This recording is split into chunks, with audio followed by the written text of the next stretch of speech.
So welcome, thank you for coming along to this, what is an impromptu talk about a library which is called Impromptu, which is hopefully apt.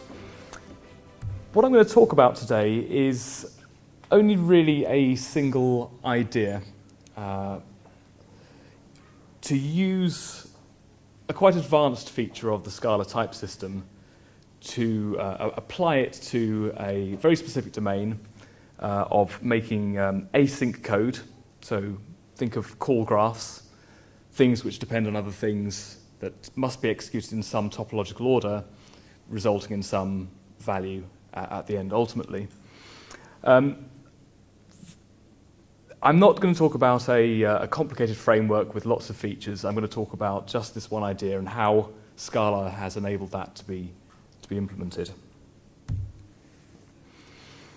And what I want to do is make it easier to write async code with confidence that it won't cause some sort of event ordering problem that may result in a runtime exception. And the other side of that is that it should be more difficult to write code which we could potentially statically check will not run. So if we can do the analysis and say that this is impossible, this code is impossible, we should prevent that from compiling. So I'll work with a very trivial example. It's about as trivial as you can get. We're going to do 4 async tasks. The first one is to read a file name from standard input. And then I'm going to do 2 in parallel. One is to load a file, or load that file from disk. And at the same time, because loading might take a while, I will ask the user to provide a string, which I'll then use to search the file. And then given the file, now loaded into memory, and the string that we're going to search for, with those 2, I'm going to check whether the contents of the file actually contains that string. So absolutely trivial. It's a crap version of grep, but it is interactive at least. But it will hopefully demonstrate the simplest, interesting example of an async call graph. Now, one way we could do this is with standard library features in Scala is by writing some code like this. I forgot my laser pointer, but each value assignment there is a future. A future, as soon as you create it, it starts evaluating.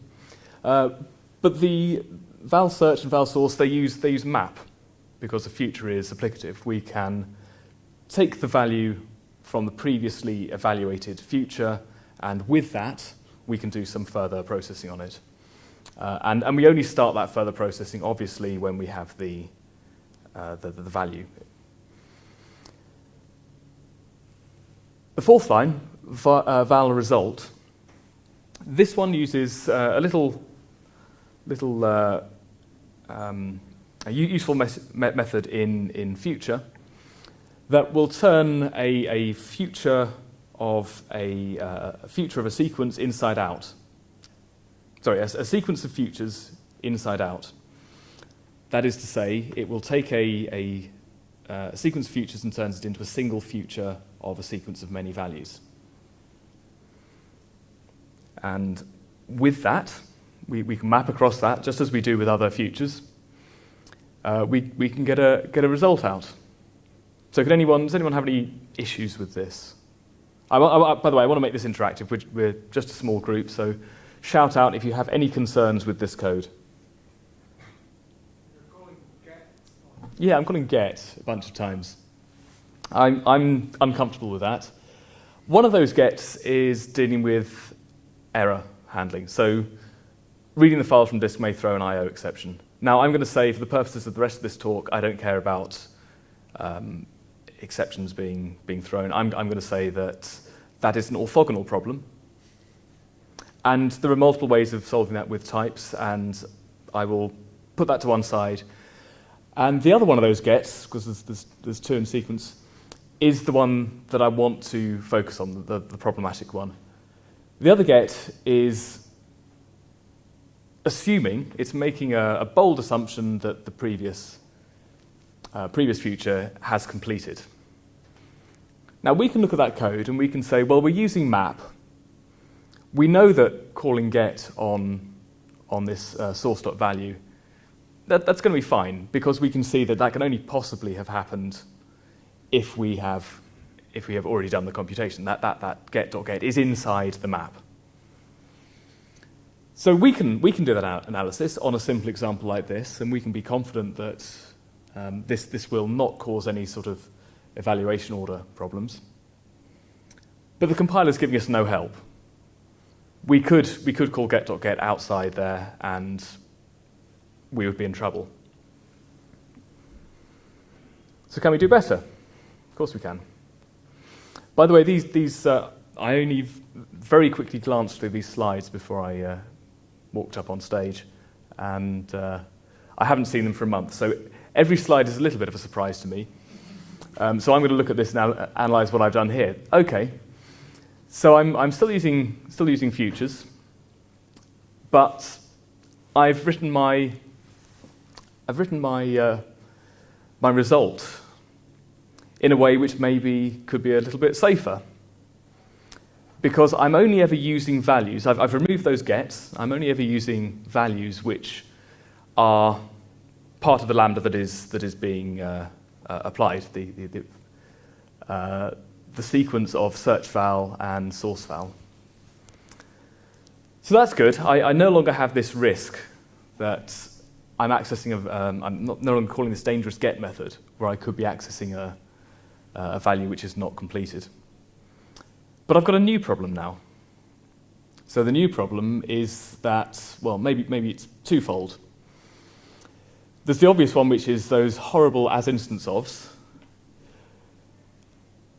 They're necessary because the types in that sequence must necessarily be lubbed. It calculates the least upper bound of the different types in the futures that were put into the sequence before we mapped across it. One of them is an iterator of string, one of them is a string. The least upper bound of those two types, I think, is object. And we can't work with objects usefully, so we have to cast them. The other issue, of course, is that we are assuming the sequence has exactly two values. Now, yes, you can see that.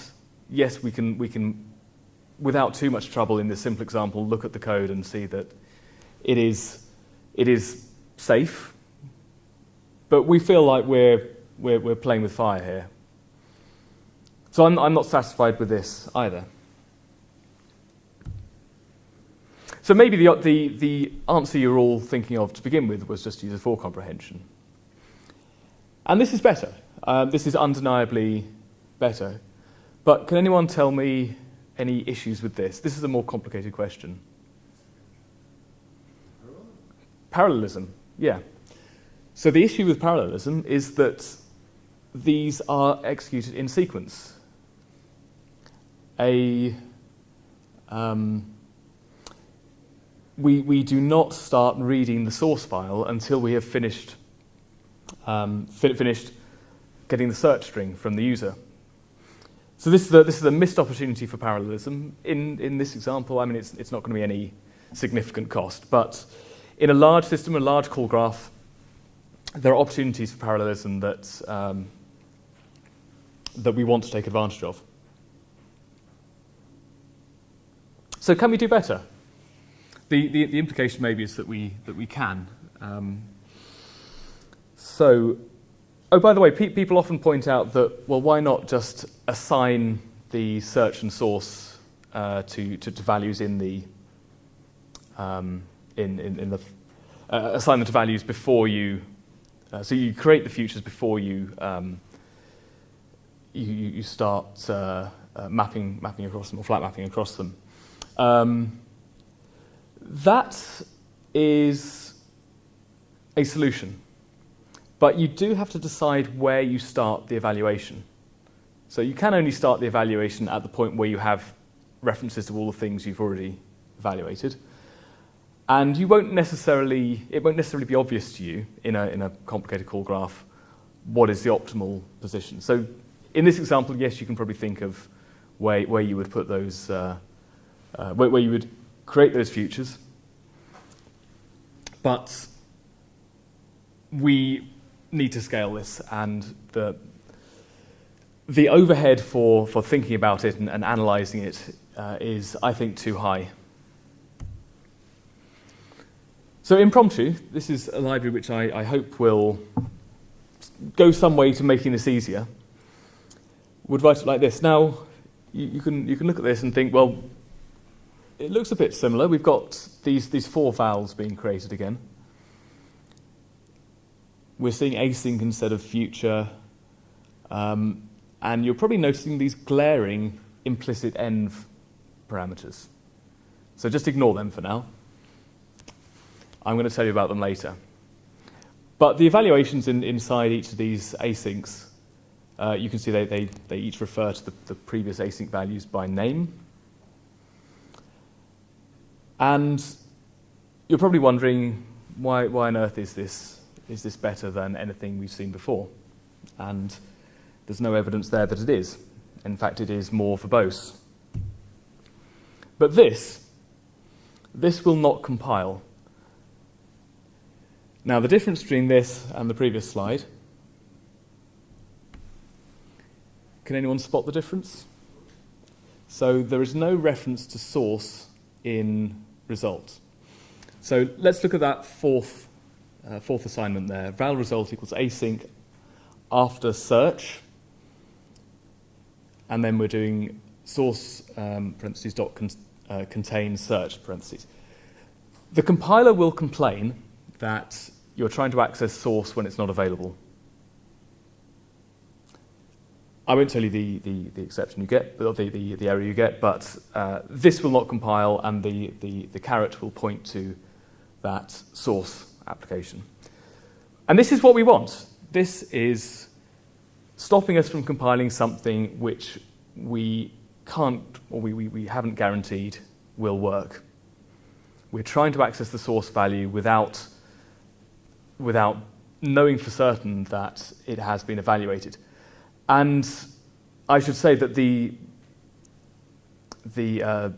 maybe the full story is a little bit more complicated, but when you call dot after and then refer to a previous async value, that does the evaluation, and then it'll evaluate the contents of it'll evaluate the block with the implicit env. So we can actually look at that and say, well, no, source has not been evaluated, and we are trying to access the value from that. Now, there's a maybe subtle, maybe obvious to many people, difference between referring to the async value and the computed result of the async value. That is the parentheses you see there. So input is the async value. That's like a future. It's like a future, except it's lazily evaluated. So you can construct one and nothing happens, apart from a new object on the heap. When you try to get the result of it, it will actually do something. Well, actually, when you try to get the result of it, it will assume that it's safe to do so, and it will get the value straight out. That won't cause any new evaluation to happen. It will just get the value. And what Impromptu does, is to guarantee that that can only be called in a place where we know that the evaluation has happened and finished. So this is what I'm going to do. We're going to use implicits. And we're going to use an implicit env. This is some type. This is actually a little bit of a lie. The env type is more complicated, but something of type env with some parameter, as it turns out. So when you have an async value, you call apply, and that apply will need to find in scope an implicit env of the appropriate type. Well, let's just say for now an implicit env.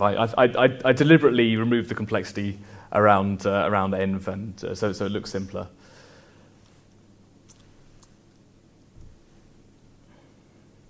Now, I'm going to take a step back and think about what are the types of these async values.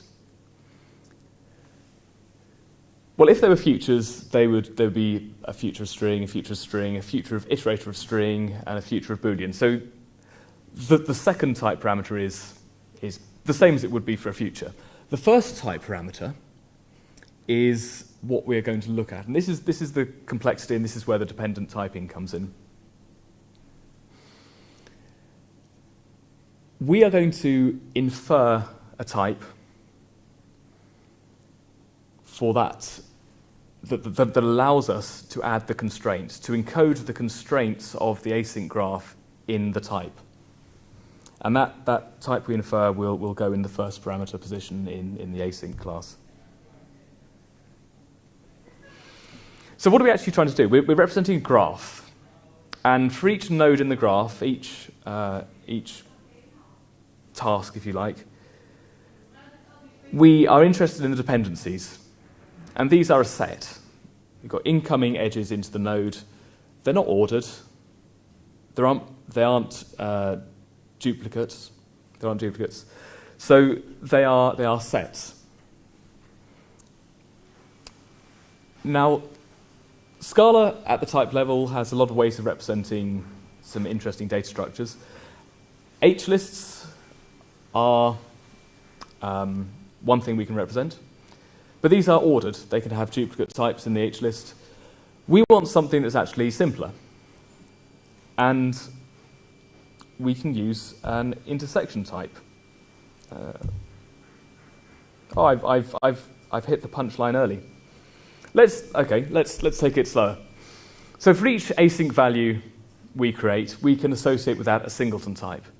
So whenever you create a new identifier in Scala, if that identifier is stable, which is to say the value is not going to change, so not defs, not vars, but vals, there is a singleton type associated with that. Now the singleton type is a type which has only one value, one member. So if we say var x equals 7, x.type is the singleton type associated with x. X.type is a type, x is a value. And in a way, it just exists. The type system is able to talk about it, it's able to refer to it. And to the extent that types ever exist, which is basically for the duration of compilation, at least in a precise sense. To the extent that types exist at all, this type is a concept the compiler can be made aware of. So we give each async value its singleton type. And our job is simplified to testing whether a dependency is inside a set. Which is to say, if we can represent these singleton types, well, I went straight to the answer before. We're going to use intersection types to represent sets. Intersections of singleton types. But let's look at intersection types. And Nada called them compound types in her talk earlier. Same thing. A with B is an intersection type, intersection between A and B. Now, as far as Scala is concerned, A with B is the same as B with A. There are cases which cause unsoundness in the compiler where this is not true. If you do a projection, like hash some type member of that, where we have all sorts of problems introduced. But we're not going to go anywhere near that unsoundness issue. So we can happily take advantage of the compiler saying that A with B is equivalent to B with A. A with B is a supertype of B with A, and it is also a subtype. And therefore the types are equivalent. And it also deduplicates. So A with B is the same as A with B, or B with A with B, or any complex combination of these. So these are set-like. They are almost certainly represented as a set inside the type system. I haven't looked, but I assume this is the case. So we've got reordering, we've got deduplication, and we also note that A is a supertype of this intersection type. So you're probably familiar with a product with serializable, which crops up often when you don't want it. This is an intersection type. Now, product is a supertype of that intersection. Serializable is a supertype of that intersection. Likewise, A with B in this abstract example. So there is an equivalence between set membership and subtyping. And we note that subtyping is a very, very common operation in the compiler. It's very fast as well. It turns out it's actually very fast with horrendously complicated intersections of potentially hundreds of types. This is useful. We're not doing a recursion multiple times over an H-list, each one doing implicit search to check. We're doing the most fundamental operation that the type system can do, checking whether one type is a subtype of another. And we're going to do intersections of singleton types, the singleton types associated with each of those async assignments. Now, you may think to yourselves, what on earth does this mean? Because I've said before that x.type only has one member, that is x, and therefore y.type only has one member, and that's y. So if I create the intersection type, x.type with y.type, what are the members of that type? There aren't any. But it's not the same as nothing. The mistake you're making is assuming that types work the same as sets. They don't. That type is useful. It can be described. It can be talked about. It's not necessarily useful as the type of something which returns a value, but it is useful as a bound. It's useful for implicit resolution. We can talk about the type, and the compiler can work with it. So there's more to types than just fancy sets. We're going to use those intersections of singleton types, even though we know there are no members of them. So the values that we're going to infer, and I'll show you how I get to the inference later. You can see I've substituted those question marks I had before with infile.type.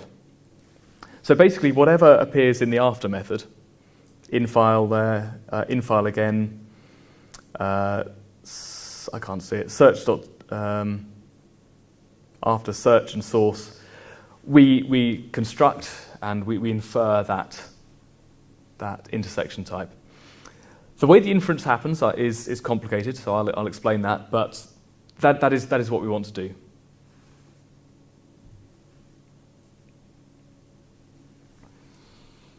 So who here is comfortable with variance in Scala? No, nobody.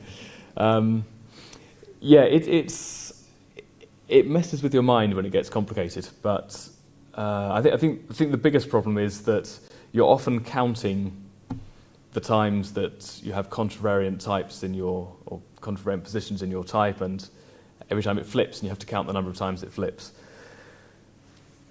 Anyway, we observe that source.type is always a supertype of search.type with source.type. But if we were to construct the type env of that, we wouldn't necessarily have that same property. Env.type is not necessarily a supertype of env of the intersection. The information you're missing is the variance on env's type parameter. If it's covariant, what that means is that the effect of wrapping the type in env doesn't change the subtyping relation. If it's contravariant, the relation is reversed. If it's invariant, different types, regardless of whether they're a supertype or a subtype of each other, are different types. We lose the relationship completely. And what we want to do here is we want to keep that relationship. So we're going to use covariance. So we make env's type parameter covariant, and I'm going to call it dependencies, because that's basically what it is. So we're encoding in the type parameter the dependencies as an intersection of singleton types. By the way, ask questions. We've got a theoretically workshop session. So just shout out. So on this slide, my intention was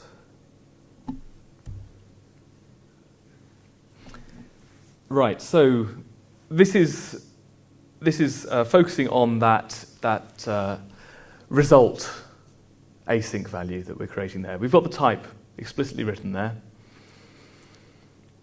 and in the definition of after, it takes var args of dependencies. So we just put them all in the first parameter block. In the second parameter block, which is the lambda, that goes from env of a type, or env of the intersection type, to some result type. And given that the type is specified, that env type is fixed. So that the type of the env value parameter there is the same, or is env of the type of the async value. Is that clear? Oh, my alarm is going off. Give me a second.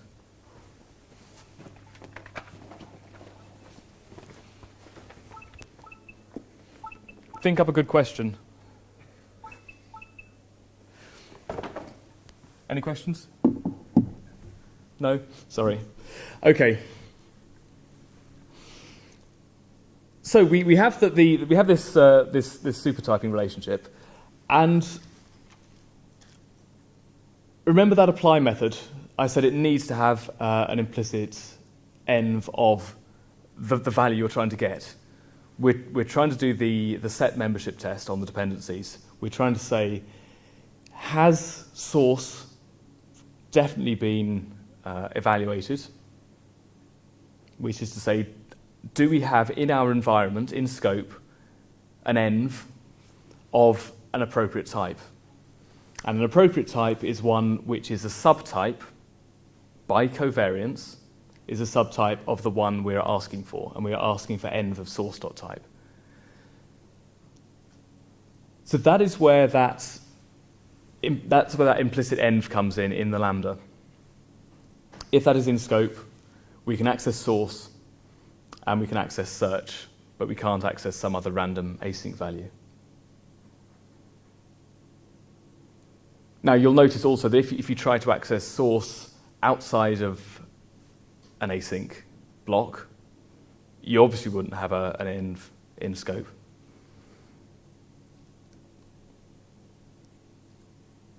So we've got the constraint we want. This will invoke a compile error if we try to access a value which has not been, or at least has not been guaranteed to have been evaluated.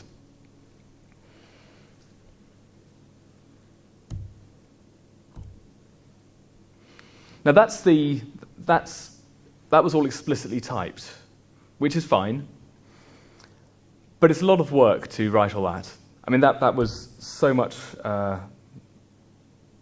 more code than we were writing in the full comprehension version. So can we use type inference, or how do we use type inference to make this more pleasant to write? Well, it turns out that this is still the verbose version. This is the full thing. By the way, note that at the end I've got result.await. That is just a that is a blocking call, which will suddenly set off all the evaluation.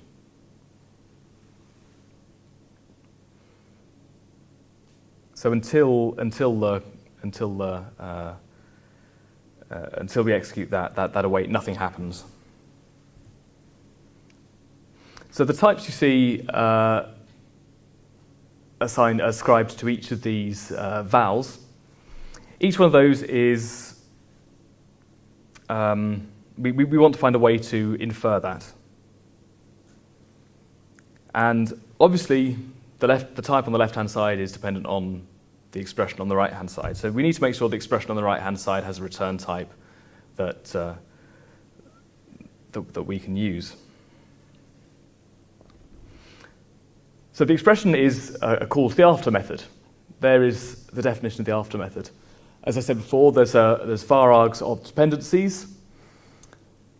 There is an action, which is from env of that dependencies type, and some return type.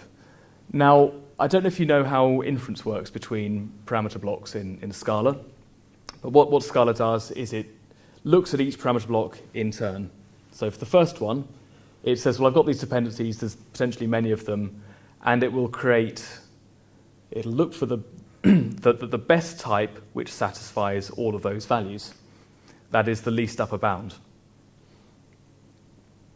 And then it will fix that type. It sets the type so it won't change for the next parameter block. And the next parameter block, therefore, has a known parameter type. Env is a known type. Now that's an advantage because it means that when we specify the lambda at the call site, we don't have to specify the type. So that's good. The return type can be inferred as it normally is, so we don't have to worry about that either. The only problem is that this least upper bound is probably not what we want. And that's what I've written there. It's not. We don't want the least upper bound of the dependencies, because that will be some async type. Does that make sense? The lub is the lub of, say, source and search is async of what is it? Async of, I don't know what it is. It's not what we want. So we have to do a bit of work to make this to make this infer the type that we need, and we need to use contravariance. So contravariance to the rescue is something you probably don't hear very often. We're going to use a little wrapper class called dependency, which has a contravariant type parameter. And we're going to solve this by basically wrapping every single async dependency in a new dependency, in this dependency class. So John, Yeah. I have a question. Does this actually work because contravariance is broken with respect to type classes in Scala and it seeks the most specific intersection type rather than most general? No. No, because we're not doing implicit search with a contravariant type. I'm 90% sure of that answer, but I will never be 100% sure. No, we don't encounter that issue. And actually, as an aside, I don't encounter that issue as much as I think I really ought to, for reasons I don't understand. But never mind, it's all good. So we've solved this problem by writing a load more code, load more boilerplate, where we wrap each async reference in a new dependency call, and we've constructed some new heap values there as well. But by virtue of the contravariance in the type parameter of dependency, we can flip the least upper bound into a greatest lower bound. So, to the extent that I understand category theory,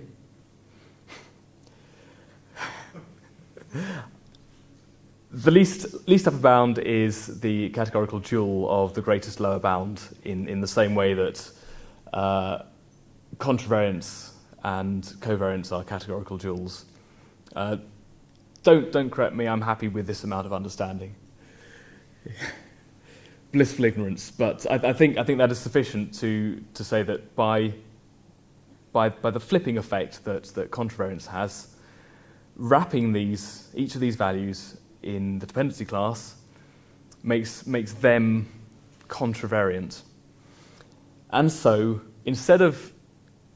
by calculating the lub, and we are always calculating the lub of the parameters, the varargs parameters themselves, we are calculating the greatest lower bound of the type parameters of those parameters. And the greatest lower bound just happens to be the intersection type. Marco? I'm going to be honest. Can you repeat? Yeah. So, we have multiple parameters in a varargs list. And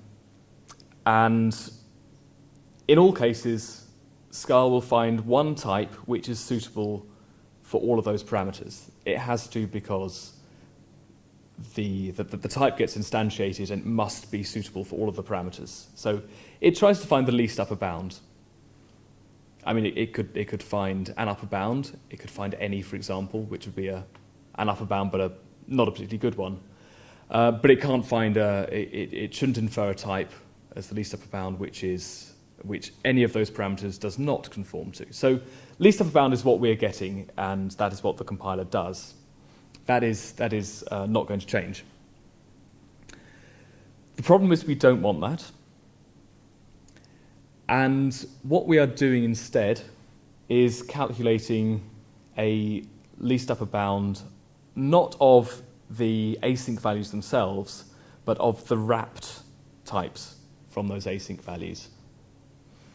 And the wrapped types are, instead of being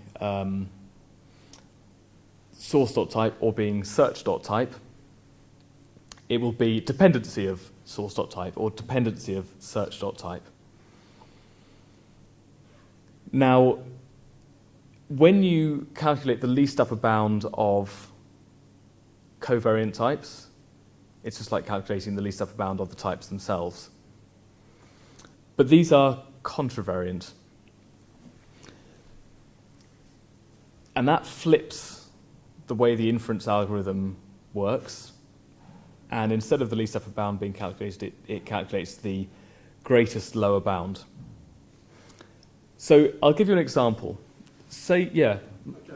What's the variance of D in async? The value of D in... The variance of D in async. I think it's invariant, actually.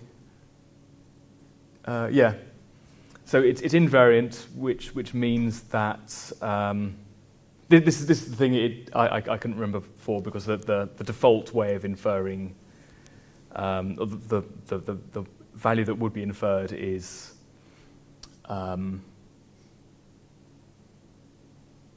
yes, I still don't know what it is. Probably because of lack of sleep, but it's not what we want. It would be async of something. It is invariant, so there is no subtyping relationship for correspondence with the subtyping relationship of the parameters of async. So I just want to say I don't mind spending a lot of time on variance, because this is the absolute crux of understanding what's going on here, and this is workshop length talk, and it's worth exploring, and it's maybe, even if the library isn't useful to you, understanding this is probably useful. So consider you have two functions. which are parameters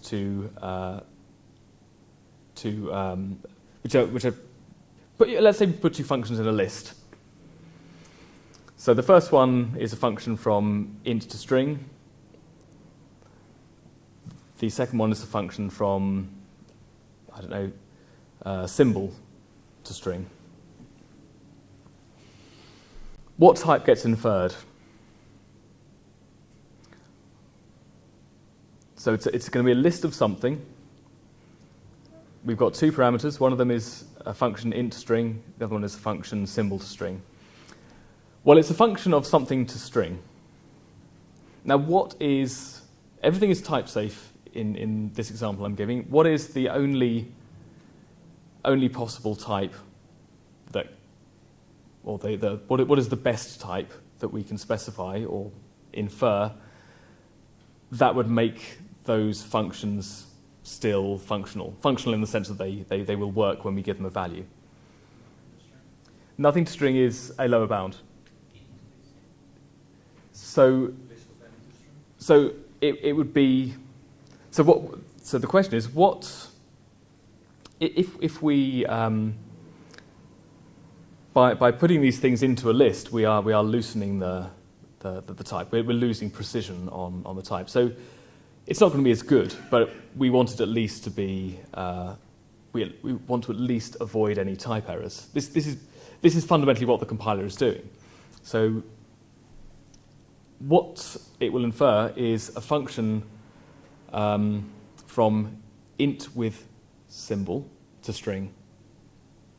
It will infer the intersection type, which is the greatest lower bound. Now that is to say, anything which is an int with symbol is a good enough value for either of those functions. It works for both. Now just ignore the fact that int with symbol has no instances. Maybe I should have said you've got a function from product to string and another one from serializable to string. The type that's inferred will be a list of function from product with serializable to string, because products will work for the first function in that list, but not for the second. Serializables will work for the second, but not the first. But something which is both a product and a serializable is an appropriate value to be provided to each of those functions. And that is the greatest lower bound.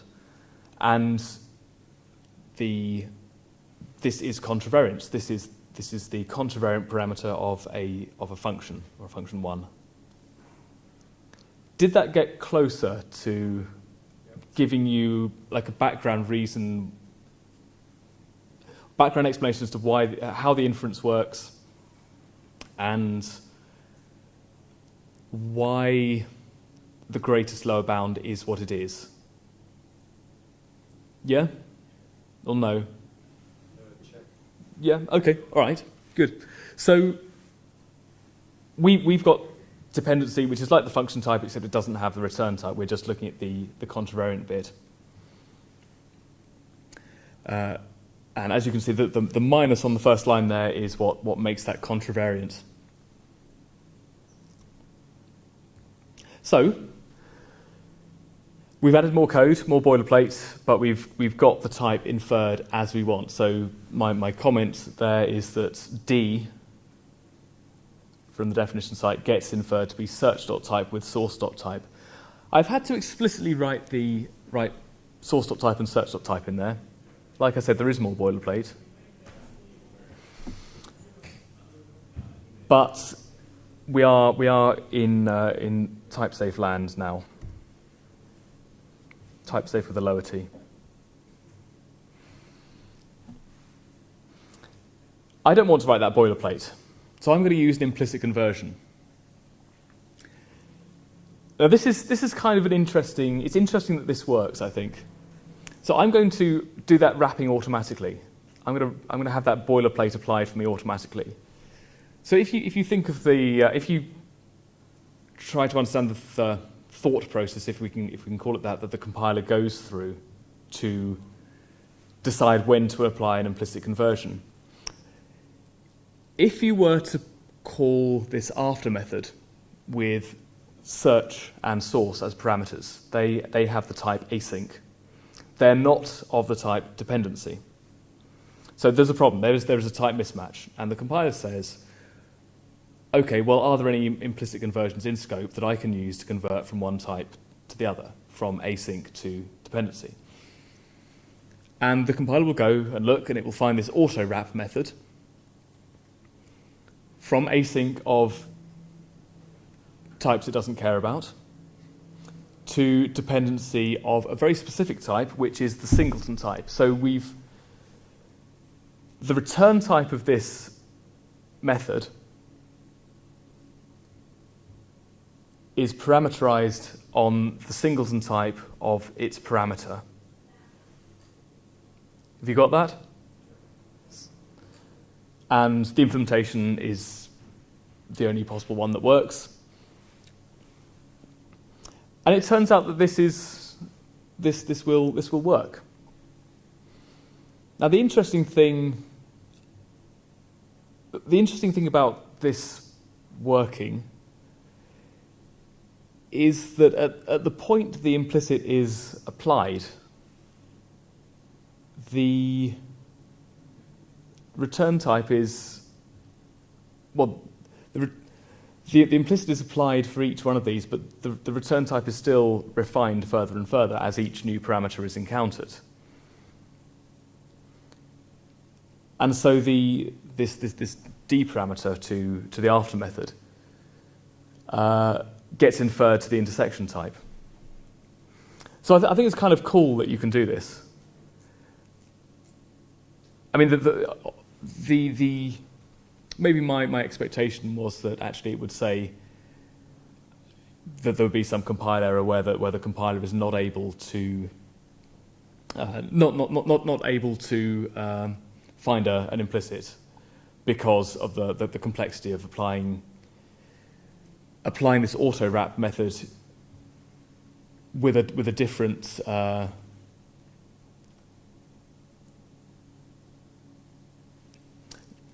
what I want to say is the return type of this auto wrap method is not known really at the type it's applied. It's only when the least upper bound is calculated that the type the type parameter to do after is known. So we've done it. We have inferred the type we wanted, and that can be part of the return async type there. So if you look at val search there, we have inferred infile.type. I've written all the syntax that Scala has well, this is if we wrote everything explicitly. All the implicits specified precisely, all the type parameters and all the return types, and that reduces to this. Thanks to type inference, and I think that's kind of cool. The one thing that is a little annoying is that we have to write this implicit env. So I said this is almost boilerplate free, but that we have to declare that env as being implicit. Now this is Scala, but Dotty has this feature called implicit functions, and what that can do is, instead of defining the implicitness of that lambda parameter at the call site, these are call sites, it can be defined at the definition site. And that means that not only do you not need to write the word implicit, but you don't even need to have the parameter named at all. You don't have to write it, because an implicit value does not need to have a name to be useful. So we can lose that completely, and the result would be this, if I could get it to compile in Dotty, which I haven't yet, but I know why. The reason is that type inference works differently in Dotty, and that feature I was relying on earlier, where the type parameters are evaluated, or the the type parameters are evaluated block by block. Dotty is able to infer types across parameter blocks, which I don't want. The solution, I believe, and Dimitri, I appreciate, has just flown in from San Francisco about 3 hours ago. You landed, so I can ask a question to you about Dotty. Maybe you weren't expecting this when you turned up in my talk, but I believe that we can we can kind of artificially force that type to become fixed after the first parameter block if we were to try to resolve some dummy implicit typed on that in the middle of the two parameter blocks. Now, I think that is not yet part of Dotty, but it is planned. Well, it's not part of the syntax. It's not part of Dotty's syntax, but Dotty's type system is able to work that way. So the solution is potentially there in the future. That this may raise all sorts of questions about what it means to stick an implicit parameter block between two explicit parameter blocks, but it opens up a lot of possibilities. I think it has usefulness, but this is like a new trick in Dotty that I expect to be using and haven't had the chance to yet. But it would get us this syntax, which I think is quite a bit nicer than the Scala version, and a hell of a lot nicer than that. So yeah, we have got an answer on the horizon. Now, I've been talking about the types. They're the thing that excites me, really. But the implementation might not be so interesting, but it's actually really, really, really trivial. This is the full implementation of async. It has a future inside it which is lazy. So futures are eager. You create one, it starts evaluating. We don't want that. But what we can do is sequence all of our dependencies, and merely by referencing them, they will start evaluating. Now, when they start evaluating, they may recursively do the same thing all the way up the graph.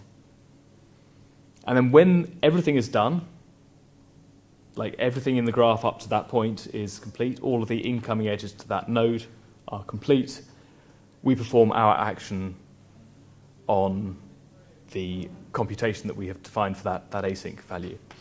An interesting point is that I have an any_env object there, which is typed as env of nothing, which is suitable for any env, literally. And it doesn't matter that it's an env of nothing, because we don't ever actually use the env. It is purely there to guide type inference. But this is the entire implementation, and the apply method there has all those unsafe accesses to get. But we have, by virtue of encoding these dependencies in the type system, we feel confident now that we can do those, and this is basically the extent of it. So to give you what is maybe a more real world example, which is not dissimilar to what is running on the Scala World website. Anyone who had problems with ordering on the Scala World website, they're not relating to this. So you'll notice here that start at the bottom. Why not? We've got an HTTP server. It's listening on port 80. Requests come in. We handle the requests. Now, to handle them is the method that's defined above, and that is what constructs the async graph. It constructs a new async graph every time you call it. It creates new async values wrapping each of these computations.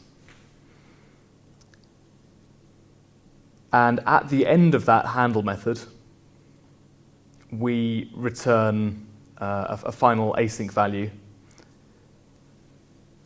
So the return type of handle is an async type, and we just call .future on that, which, remember, future is lazy, as in the future member of async is lazy. We reference it, it starts evaluating, and our request is handled. And if you look at actually what's happening there, we have an order coming in. We parse the order asynchronously, and once it's parsed, we want to start storing it in the database. That might take a while. Once it's stored, we can take a payment. We can charge you £480 for your Scala World ticket, and at the same time as doing that, I mean, in order to do the payment, we only need the order and the stored order, which is basically everything so far. But in order to calculate the invoice, we only need the order. So that can get started before we've even saved the orders to the database, before we started taking payments. But that invoice line comes after those first three. And I haven't had to think at this point about anything other than the references I need in order to do the computation docs.generate invoice. I haven't had to place that in a position that, or I haven't had to think about where I create this, because all of these are created more or less instantaneously when the handle method is run. I send a confirmation email. That requires the payment to have gone through. It requires the invoice to be generated, and obviously it needs the order. And once I've sent the confirm email, once I've sent the order, I can respond to the HTTP request. Actually, I could probably not have this depend on confirm email, because probably more worthwhile to respond to the HTTP request than to get the email out. But we can change that just by removing confirm email from there. And because it's not referenced in the body, that will work fine. So an interesting question is, can we have cycles here? What if I were to have val order depending on confirm email? Well, we don't want it to work. We don't want cycles. There's obviously going to be an unsoundness if we can even construct this thing. And the fact is we can't construct it. What's interesting is that the reason you can't construct it maybe seems unrelated. Does anyone know why you wouldn't be able to construct that? The compiler would complain you have a cyclic reference. Yeah, so it would complain you would have a forward reference, I think, to a value that has not been constructed.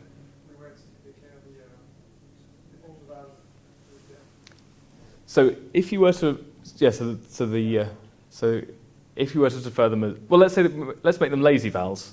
Okay. Actually, it's interesting because You can't do it, because if you do it, then you don't have stable values, so you don't have syntax. Yeah, so I don't know if you heard what Julien said, but if you made them lazy vals, I think lazy vals are not considered stable, are they? Yeah. They are considered stable. Okay, so it's not a stability issue, but it is something else.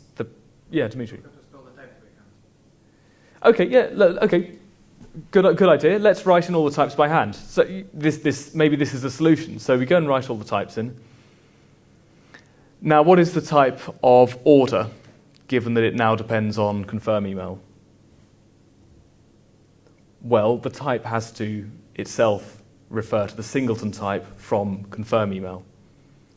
That is a forward reference, just like a value-based forward reference. And it is impossible. The compiler will not allow it. So I find it kind of interesting that something which we know should be impossible, cycles in an async graph, doesn't make sense, turns out to be impossible for, well, once we've mapped to our code here, it turns out to be not possible for what may seem unrelated reasons, but nevertheless there is a one-to-one mapping between impossibilities and possibilities. So I've released this. It's on GitHub. It's open source, Apache licensed. It's 30 lines of code. This whole thing. Now I know that companies spend a lot of money developing very big async frameworks which have all these sorts of constraints. 30 lines of code, and they work, and you can use it. And I'm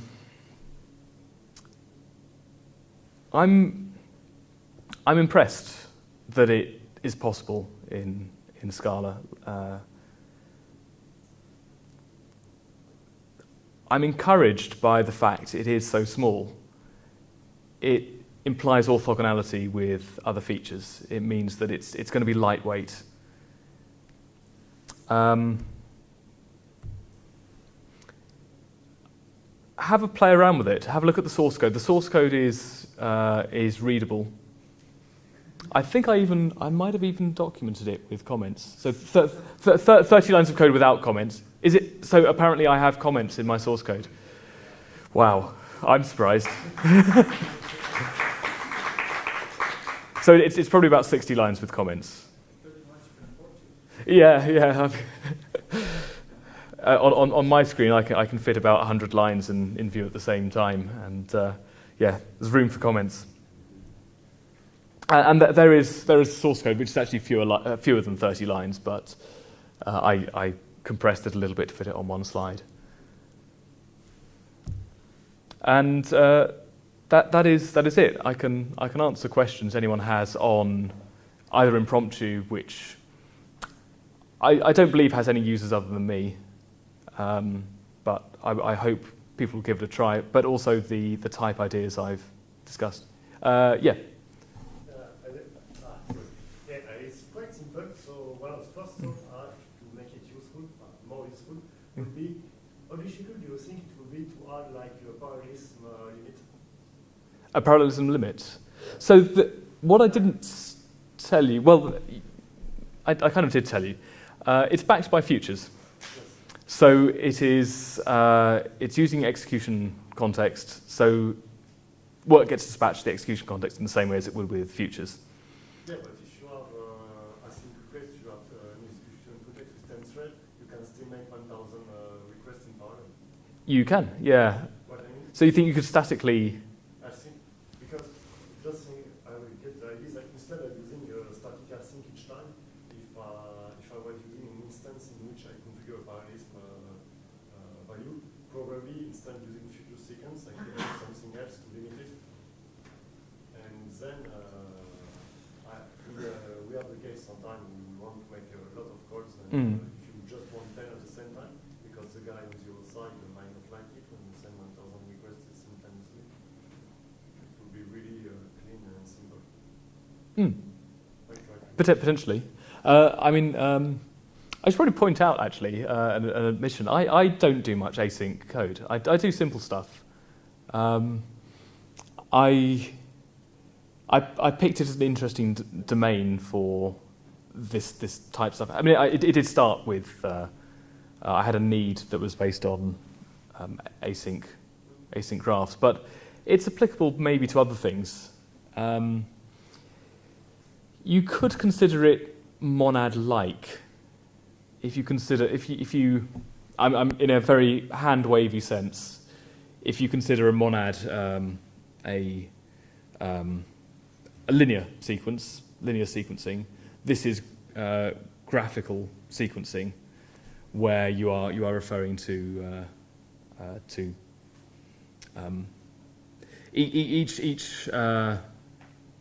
each thing refers in our abstract graph refers to some set of dependencies, and I'm going to use the wrong terms, but we're sort of applying across it. We're mapping across them, but in the sense, maybe flat mapping across. It's not entirely clear which it is, but probably flat mapping across, but with the context of dependencies rather than just the previous thing. By the way, if that ever becomes an idea, I want to call it a DAGAD. the directed acyclic graph ad. Just get that on the record. I doubt I have it within me to come up with the more generalized abstract concept, but I put it out there for someone who has the time to think about it in a more category theoretical sense. Yeah. Can you go back to the dependency slide? Which one? The one with dependency and contravariance. Yeah. How are we doing for time, by the way? Sorry? What time is it, by the way? 10 past 5. So I have 5 minutes. Okay. I might have to kick myself off.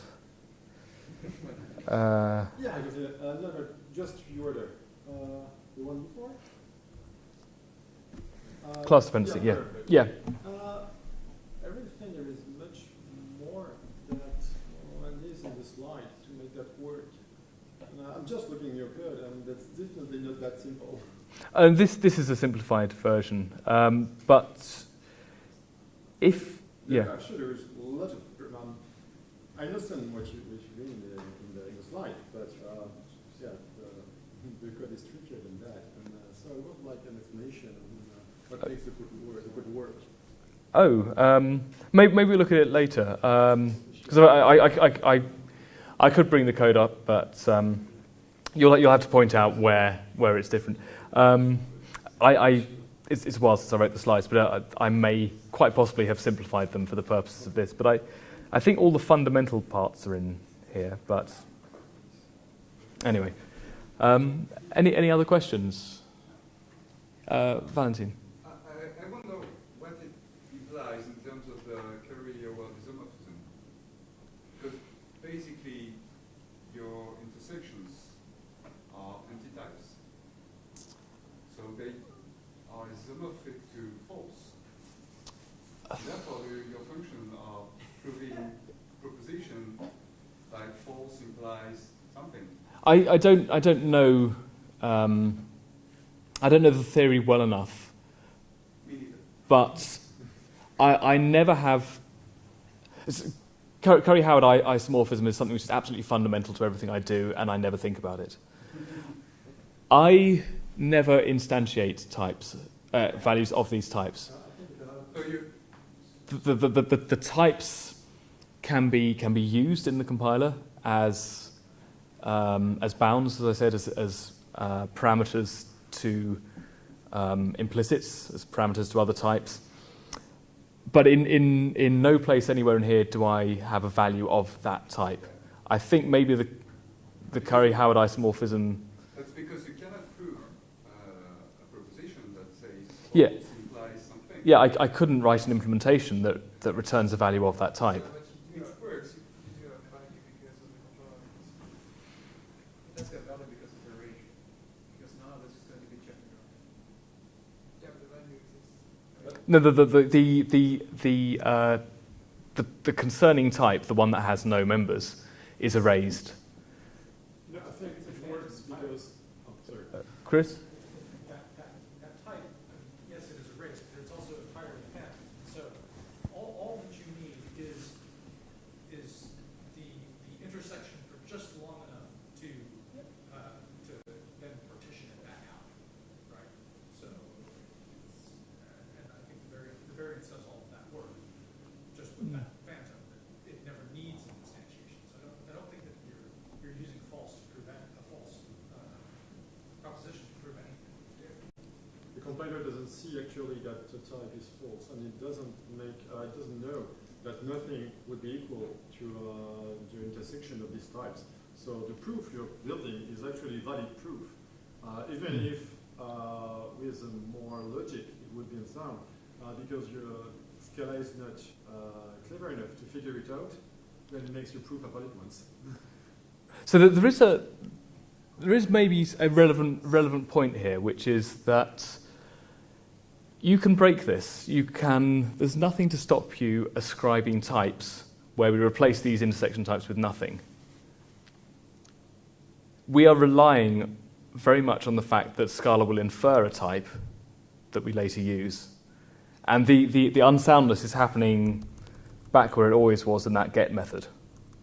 Because we still, whatever my definition of apply is.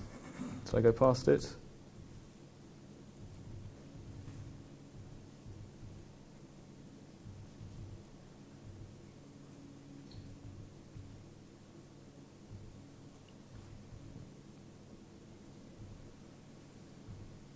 I don't know if I missed it. I thought it was close to the end.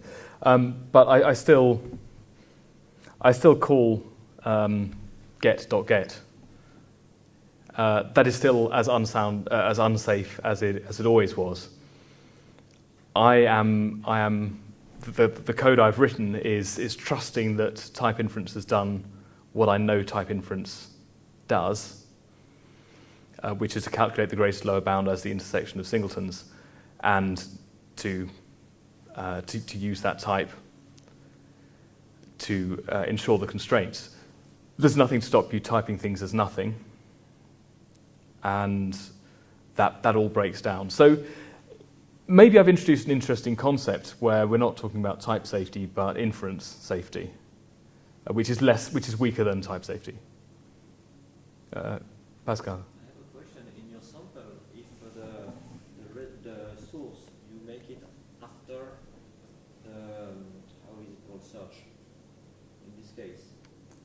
So we swip. In source, you make async after search. Oh, okay. So that will. So search and in file, for example. Yeah. So these have a diamond. If the graph is a diamond, if you have in file, search and source, and then results. And if you like do search source after in file and search, does it work? Yeah. As long as you don't refer to something which is not declared as a dependency. So we have an artificial dependency in that we only want to, I say artificial, we only want to start asking for the search string after we have asked for the file name. But so, for example, I say source equal async.after search, and I return unit, for example, in the function. I don't do anything in the function. You turn unit in the function, okay. Okay, so and in the result, I do it's after search and source. So, well, so the return type of, or the computed value from search is unit. We just throw it away. Source. From I don't care about the result. Okay. I just want to make it to describe it as after search. Okay. And then what I want to mean is in the result, what prevents me from executing source and search in the reverse way. I could call search .apply before source. Right. So So I don't. if I understand correctly, I'm. Is there anything preventing you in the types from having from describing source to be executed after search, but in the result I executed before search? So the fact that there is a dependency further up the graph between them will guarantee it in that both. So what happens during evaluation is that the futures corresponding to search and source get referenced, the computation starts. Those futures, remember, call future.sequence on all the dependencies all the way up. Okay. All the way up the chain. So The future in the sequence. So there is a race condition in the sense that either of those references could be the one which actually triggers the evaluation, and that there is some synchronization inside future which ensures that it is only evaluated once. Yeah. Okay. I think it's probably out of time. Any more questions? No, we're good. Thank you.